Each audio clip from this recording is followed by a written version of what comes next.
Is this Gorilla? Hello? Hello, is this Steve Gorillo? I don't know. Let me check my underwear. Please do. They're probably dirty, but check them anyway. Okay. Oh, no. Actually, I went to my friend's house. I got to use a washing machine. It was great. Oh, congratulations. Leaping into the 21st century. I feel like I'm a big boy. I feel like I'm a big boy now. I know. He's a big boy with clean underwear, and he's an author now, Joe. Yes. Steve Gorillo is an author of the new book, Gorilla Parts. Yes. You can get this. Where can we get the book, Steve? March 15th, it'll be available on Amazon, hard, soft, and you can get it. You could download it to your computer.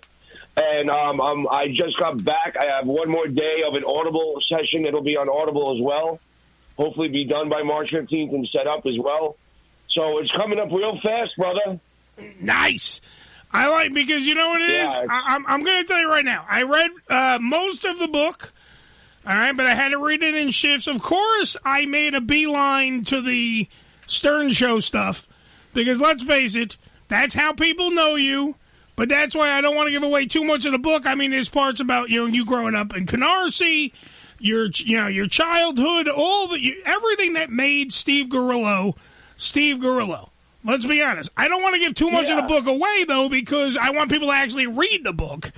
I want people to buy the book and read the book. Me too, but also you got to tickle their ass a little bit and get them excited. Obviously, you did do your research, and that is very much appreciated. Thank you. I'm a little marble mouth. Literally, I just spent 2 days recording the Audible. I must have read like 12 chapters. I must have read 4 hours straight. So if I'm a little marble mouth, I've been working hard on getting the Audible out before the 15th. Steve, I grew up listening to your ass on the radio. You were marble mouth then. You'll be marble mouth now. It's fine. Don't worry about it. Yeah. I speak Gorillo. Being marble mouth when you. Yes. The fact of the matter is, yes, we will tickle your assholes with a feather right now. Let me tell you, there is a ton of stuff. It's in the middle of the book. I'm not going to lie to you. I'm not going to say it's in the beginning of the book. It's in the middle of the book about how Gorillo came to the Stern Show. That was a big deal because I wanted to know if what I was listening to on the radio was what I was hearing about in real life or seeing on the E! Show or all the other things in which Gorillo, who was like the intern for like 800 years on that show. I think eventually they ended up paying him, but in the beginning he was an unpaid intern, like fresh out of college, went there and did his stuff. Now, is it true? Because this is from the book. Fresh out of high school. Fresh out of high school. Well, fresh out of high school, but the thing is that you had a little bit of college. Don't lie, you had a little bit of college, right? No, I had about almost 4 years of college. Yeah, I think maybe 5. So all right. So let me rewind a little bit. When you were an intern, was it because in the book you point out that you had a war of words with Stuttering John like the first day you were there? Yeah, it was. Hey, listen, it was definitely like who's the alpha male kind of dog thing, pack kind of mentality with John. And the first day. I was sitting in a chair. I guess the chair, I got there before him because I was always on time and he necessarily wasn't. And it was his job to go take Ronnie's call and go down and pick up Howard and let him in the building every morning. So my first day, I just happened to get there, extra early because I was extra excited. And I've been working at the station a while, so everybody knew me. And basically, was just waiting for someone to leave for me to jump in their spot. And Robin didn't like her news intern and wanted her fired on Friday. And Gary forgot to fire her. So I got there at 5 o'clock on Monday morning, all excited. But, if you're there that early and, you sit at Howard's desk and you wait for Ronnie to call, you got the hotline there. And I kind of put my head down just waiting, for whatever to happen. So instead of being polite about the whole situation, John stood there next to me and was like, "Get the fuck." I can curse? No, you can't fucking curse. Don't fucking curse. Okay. So he's like, "Get the fuck out of the chair right now." And I was like, "Yo, you can say please, bro, and I'll gladly get up." goes, don't you fucking tell me what to do. And I stood up, nose to him, and I was like, you say please, and I'll fucking get up. And he goes, I'll bite the fucking nose off your face. If you were just a fucking intern, forget about it. You would have a fucking problem. And I was just like, I just walked away. I was like, all you had to do was like, yo, bro, let me grab that chair. I knew it was his responsibility. I would have got up with no problem.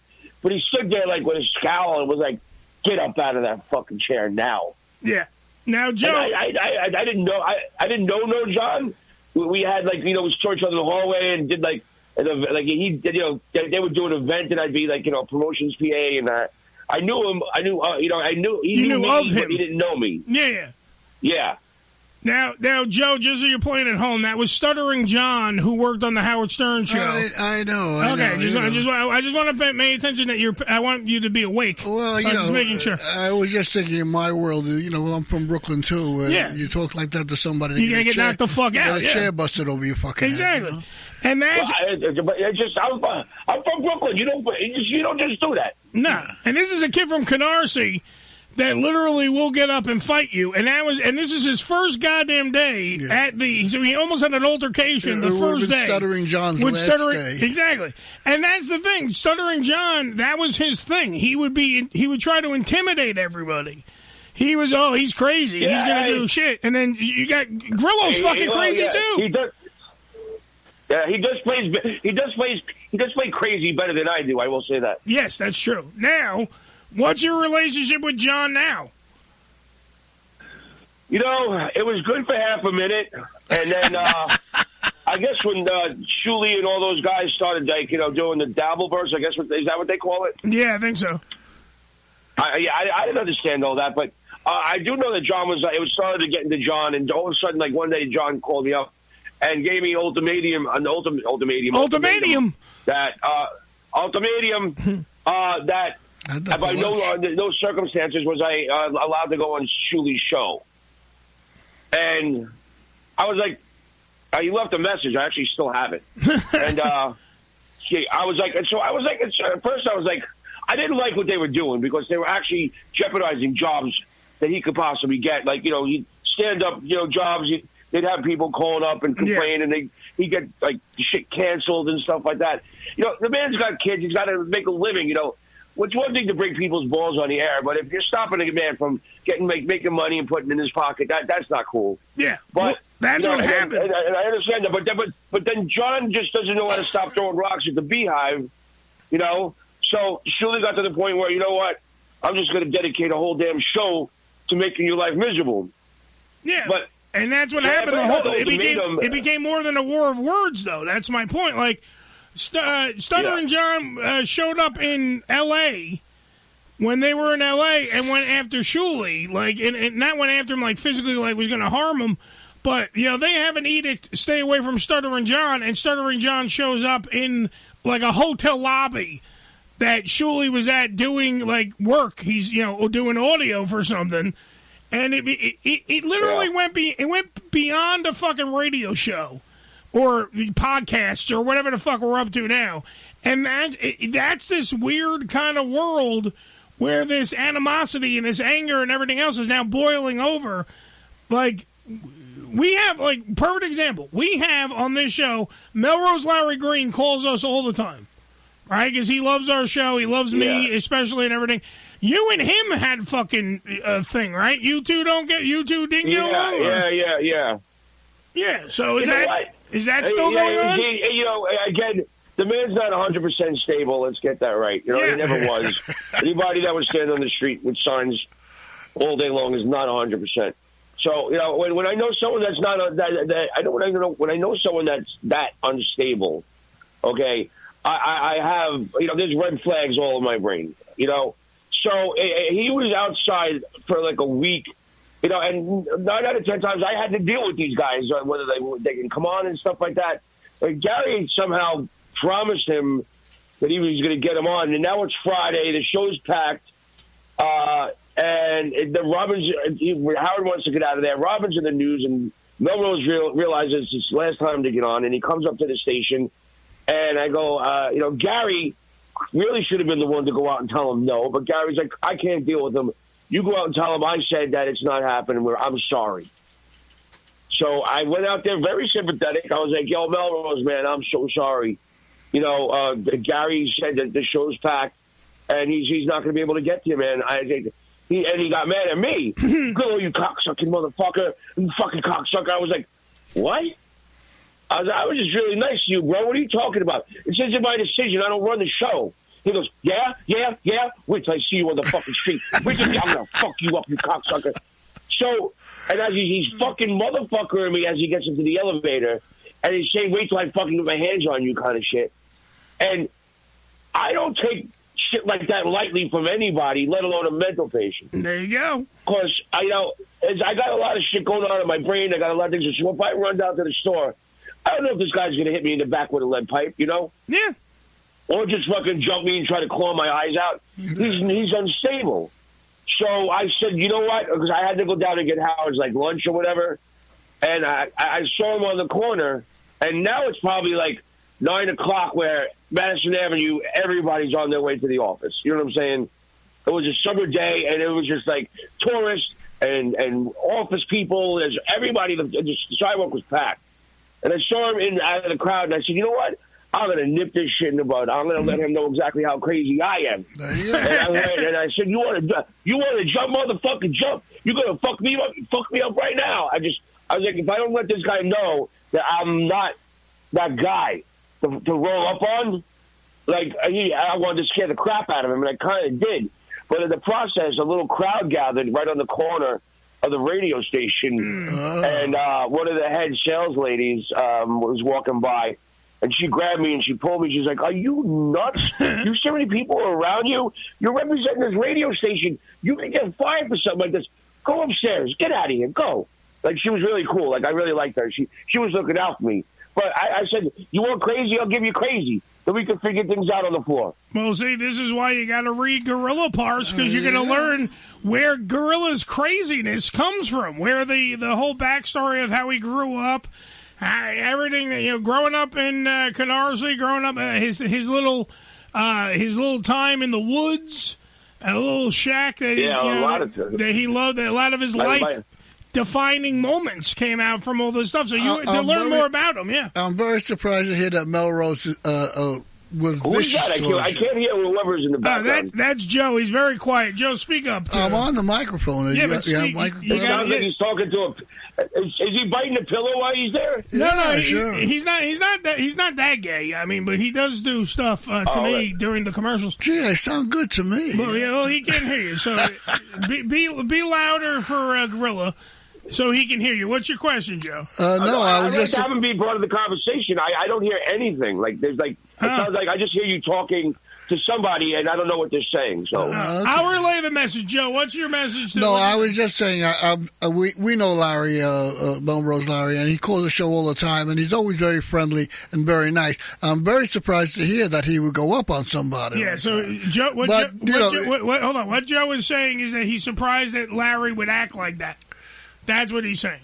I was a little shocked too, but again, when someone's a little off like that. And they try to you wonder why in an odd way I can almost understand his frustration. He flies out from L.A. He pays forever he has to stay. He sits there and writes all those fucking stupid signs.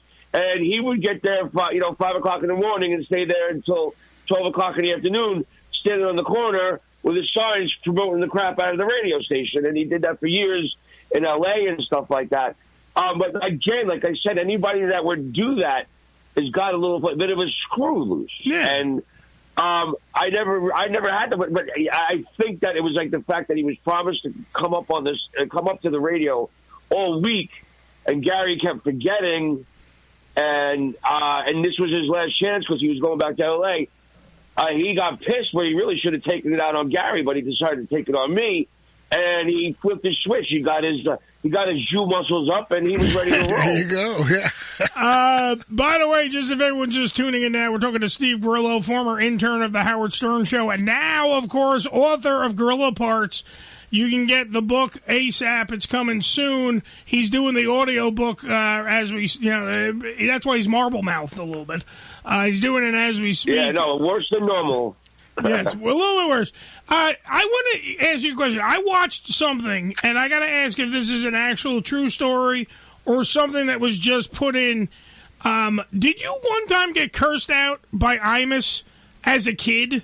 As like a little kid on the phone? Yeah, I did. Yeah. Wow, you really much respect there, Eddie, bud. You're welcome. Serious. NBC, when I was like 8, 9, 10, 11, they were the hottest radio station in the planet. Sure, yeah. And, I was in the morning, Howard Stern all day kind of thing. The super sales, but getting ready for school, listening to Imus was just sort of a staple.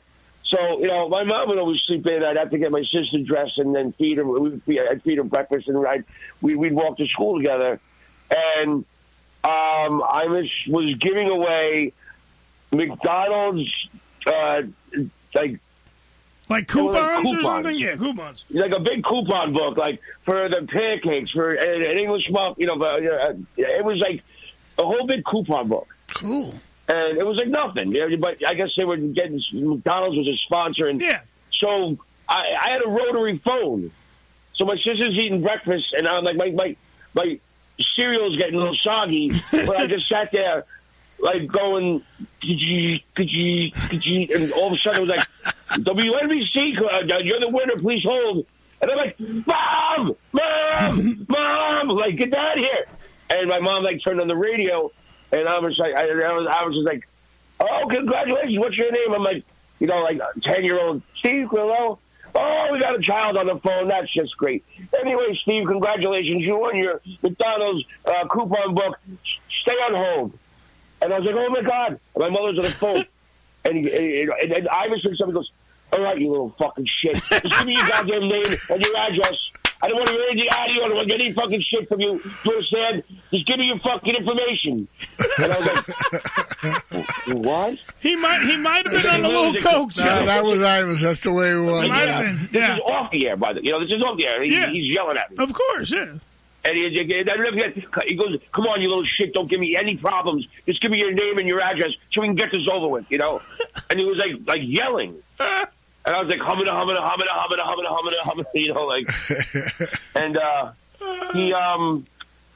so he was like a complete dick, and that was my actual first time ever on the radio was with Imus. So now Howard Stern was obviously so innovative, and he was so different, and I don't know if you remember, but he had that one live sponsor, it was called Protégé. Yes. And I didn't know what the fuck, Protégé was, the catchphrase was, shave that thing with Protégé. And I think it was supposed to be for a woman if they wanted to shave their downstairs. JJ. Yeah. Yeah, it was like a shampoo, a pubic hair shampoo, so you didn't get bumps and bruises and scrapes or whatever, Yeah, sure. Which of course it was probably just like Prel or something like that. But he stuck it in a bottle and said it was Pert Plus. Shampoo and how it. Yeah, but so I just remember hearing this commercial like every day. Shave that thing with Protégé. So finally, I was in the car with my mother, and we're stuck in traffic somewhere, and Howard does that commercial, and I finally just turned down the volume and I go, Mom, what does he mean by shave that thing? She goes, don't shave, no more, Howard Stern, click. That shit, she goes, just no more. I don't want to catch you listening to him ever again. Of course, you listen on the slide, but, but then I realized, I asked my mother, what's pubic shampoo, really, because of Howard, Well, that's the thing. Parents don't see. Sticker on the car, WNBC. Yeah, but parents don't understand that. As soon as you tell a kid not to do it, they're going to do it more. Sure. That's like tenfold. Yeah, of course. And that's how Gorillo was made. Dr. Ruth. Yeah. Don't you dare listen to Dr. Ruth. And she had that show on Sunday night, and I go, Mom, I'm going to bed at 7:30 because I knew she was on at 8 o'clock. Yeah. And I had to shut my door. And then I put it on real low and listen to Dr. Ruth, Dr. Ruth Westheimer. Yeah. Dr. Ruth. First you take the penis and you put it in your mouth. No. And then you gently stroke the balls. But you take the balls and you put them with the circular motion with your tongue like this. I can never see Dr. Ruth. Oh, God. Dr. Ruth was a horny little bitch. Oh, yeah. All right. Grillo, she was tiny, dude. She was like... She's blowjob height. No, I only have you for a little bit more. Totally. There is one I had to ask you two more things. One, I want to hear the story in full about the time that you fucking saved Howard Stern's life. Ooh. Because I don't think a lot of people know this story. And to hear this story, you tell me, right? Tell me the story about how, Joe, there's guns involved. I'll tell you that story. It's crazy shit. Yeah, go ahead. I want to tell you two stories that I kind of like, which means that it's always good to have like a second. I didn't give everything away in the first book because there's other things I've been writing down that I forgot. Wanted to put it in book. So, which is very apropos, and I'll tell these really quick. So they're not that long of stories. So I forget exactly what year, but it was the year that Howard had his birthday party at the Plaza Hotel. Okay. And it was star-studded, like David Bowie, Blues Traveler, Willie Nelson, this and that, blah, blah, blah. And this is like before they had a smoking ban inside, you know what I'm saying? Mm-hmm. And Donald Trump was there, and this is his place, you know what I'm saying? He was like, the Plaza Hotel was his. Yeah. And what does Willie Nelson do? He lights up about the smelliest joint you ever smelled in your entire life and fills the whole ballroom of the Plaza Hotel with one joint. And we all know our president doesn't like drugs, and he never drank and never did anything. And I say our president because it's the truth. It is. And yes, thank you. And he smells it, and I'm standing over by Willie, kind of trying to inch and hoping that maybe he might pass the joint around or something, because that shit smelled. I was like chronic, you know. I didn't. The only time I smoked chronic was the first time I smoked blunts with Tupac, you know. And the first time I ever smoked a blunt was with Tupac. That's a great story there too. Every time that's the second time I ever smoked chronic. Wow. And I was like kind of like hoping to like grab a little puff. It's not that Willie knew me, but you know, sometimes, you know, friendly circle goes around. And all of a sudden, from across the ballroom, Donald Trump smells the weed. And he fucking picks his head up, and it was like, doo, doo, doo, doo, doo, doo, doo, doo, doo. And he comes goose-stepping across the goddamn the dance floor, across everything, the whole he ball. is German. And he comes over. What's that? I said he is German. He was goose-stepping. Oh, yeah, exactly. He is Hitler. Yeah. So, jawohl. Yeah, so, he comes, like, beat red in the face. How fucking dare you smoke drugs in my fucking hotel? You son of a bitch. You put that fucking thing out right now.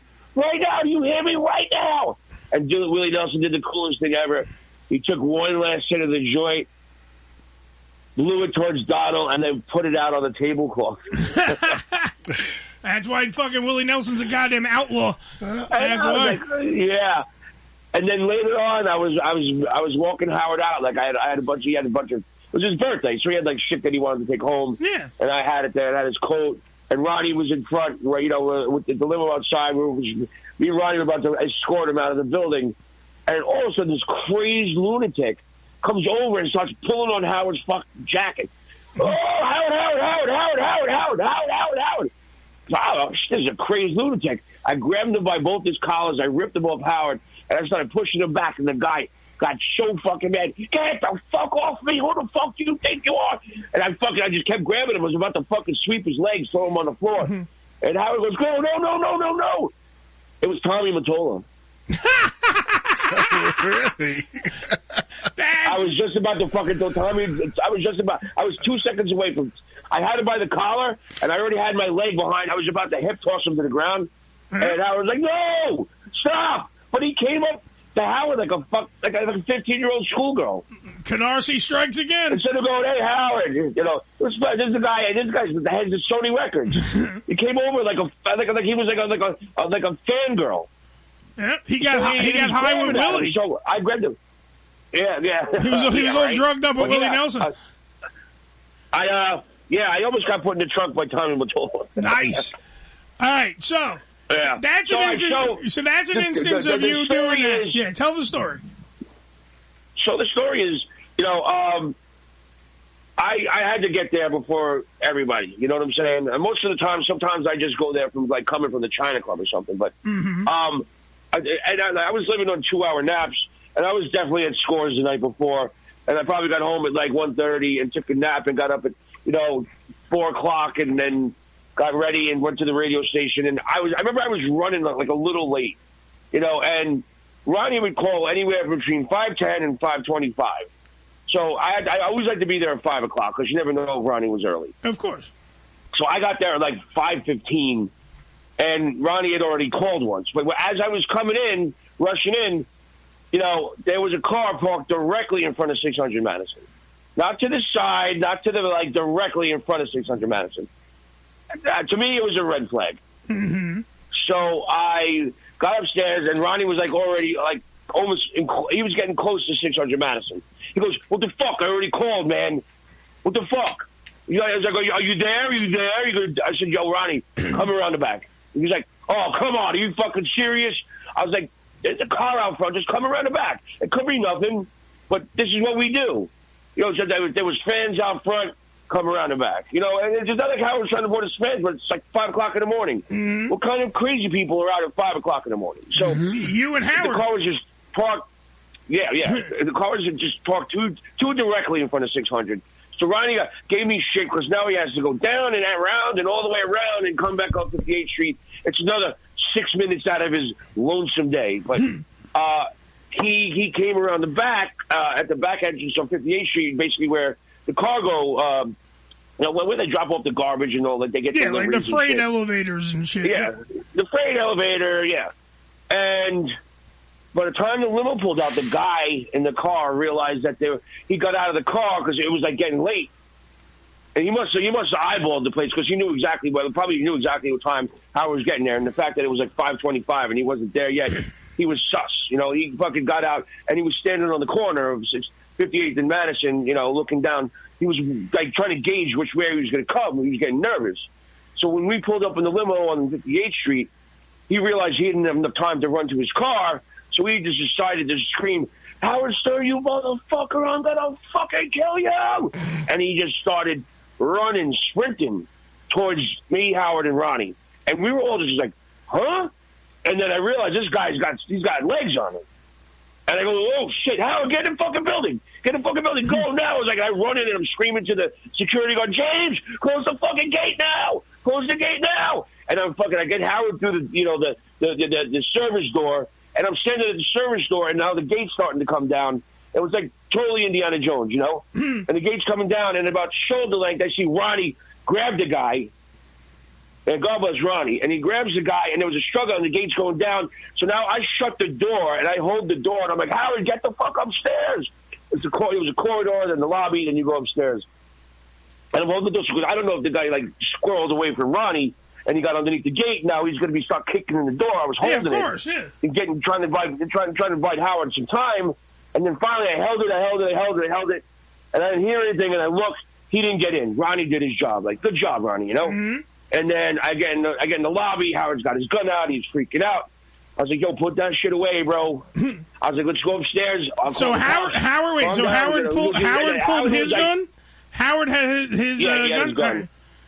Yeah, he had his gun out. And I was like, "Yo, dude, put that away. He's not in the building. And he was like, what was that? I was like, "I don't know. Let's just get upstairs, get you inside your office." And I'm calling the cops. I called 911, and then we both at the same time went. He goes, "What about Ronnie?" I go, "Oh, fucking shit, Ronnie."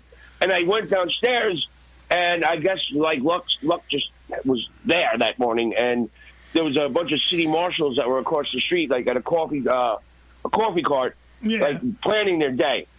And they saw what was going on, and all the city marshals ran over. And by the time I got downstairs, the city marshals had the guy in cuffs and a shotgun loaded with 3 shells and 12 shells on the front seat. Jesus Christ. So if he would have came around the front, things might have been a little bit different.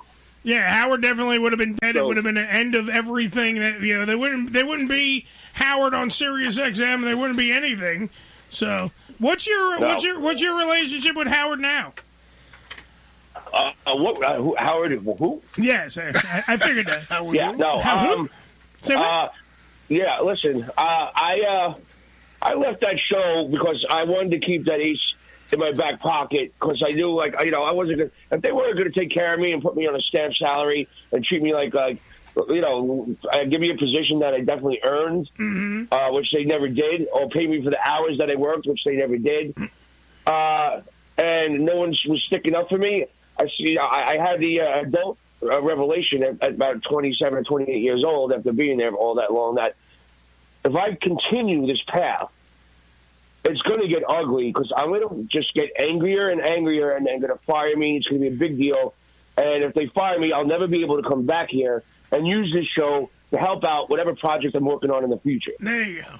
So I was like, let me take that ace, put it in my back pocket, and bow out like a gentleman, and not be angry, because if I stayed, I would have got really angry. And I bowed out like a gentleman, and everybody told me I was crazy. You're crazy. I was like, no, if I stay, I'll be crazy. Exactly.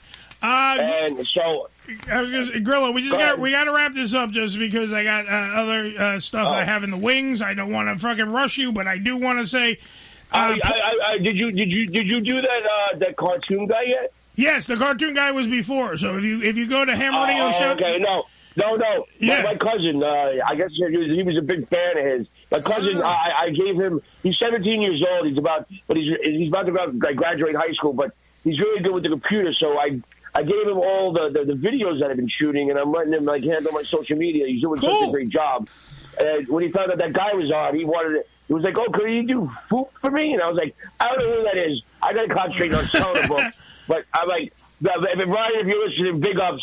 The guy was already on. Yes, Eric Bowser was the guy. And back to your cousin. I'm sorry that you missed it, but if he goes to hamradioshow.com later tonight, he can actually hear the interview and hear how amazing that guy is. But that's that guy. Let's talk about you. Gorilla Parts, when does it come out again? Tell the people.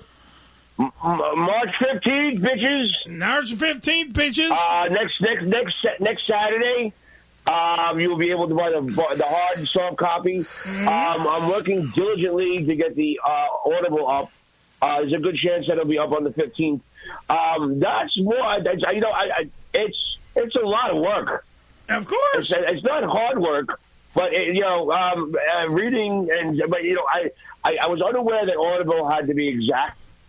And I had arguments with people when I was recording it. First, I was like, "No, I'm just going to improv." And they were like, "No, Steve, Audible listens to everything. If it's not exactly the book, they're not going to take it." And I had a hard time with that for the first couple of chapters, and then I had a little bit of attitude adjustment, and I came in yesterday and today, and I did chapters. I did the first 3 the first day, and then I did chapters 4 to 11 the past 2 days, and I got 6 more chapters to go. So. Hopefully I'll bang that out by next week and before the release date and have everything set up, and you can get the Audible as well.